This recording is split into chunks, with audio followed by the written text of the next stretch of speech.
اور پھر وہ چھوڑ کر ان کو وہاں پر چلا گیا. تو یہ واقعہ وہاں پر ہوا جو کہ بڑا سائن تھا کہ اسرائیلی اس کو اپنا بادشاہ تسلیم کرتے، لیکن انہوں نے رد کیا، ریجیکٹ کیا. اس بائبل میں لکھا ہے کہ جس پتھر کو مماروں نے رد کیا وہی کونے کے سرے کا پتھر. یاد رکھیے ہمیشہ کرائسٹ کو رد کیا اور وہ کدھر ہے ذرا بتائیے. ہاں کدھر ہے یہ سمجھے؟ آسمانوں پر خدا کے دانے ہاتھ بیٹھا ہوا، رد کیا ہوا. اسے یاد رکھیں کبھی آپ سوچتے ہیں کہ کوئی آپ کو رد کر رہا ہے، ریجیکٹ کر رہا ہے، حقیر جان رہا ہے، کبھی مایوس نہ ہو. شاید دنیا آپ کو ریجیکٹ کرے، رد کرے، شاید وہ آپ کی قدر نہ کرے، گھر میں کوئی قدر نہ کرے، محلے میں، کلیسیا میں شاید آپ کو ریجیکٹ کیا جائے، لیکن یاد رکھیے کرائسٹ کو بھی ریجیکٹ کیا گیا اور وہ کونے کا سرے کا پتھر ہے. اسے یاد رکھیے کہ ایک ریجیکٹڈ شخص، ایک ریجیکٹڈ مین وہ آسمانوں پر ہے، باپ کے دانے ہاتھ ہے. اور میں اور آپ، ہمیں بھی دنیا شاید نہیں جانتی. وہ کہتے ہیں یہ کیا ہے، کہتے ہیں جی باپ ہے ہمارا، یہ کہتے ہیں.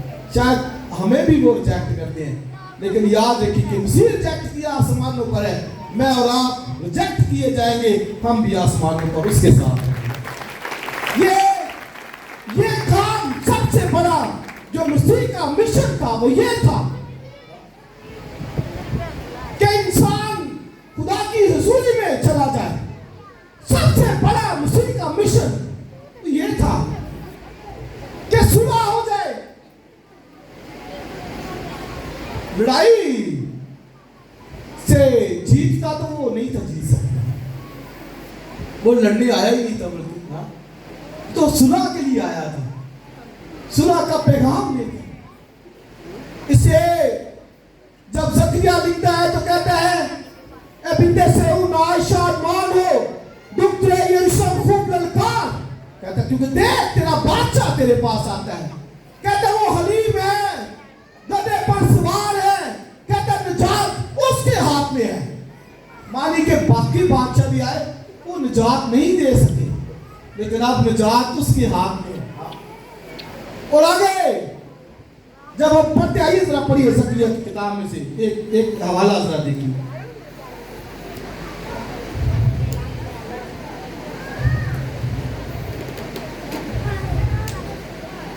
زکریا کی کتاب، second last book of Old Testament, 9واں باب.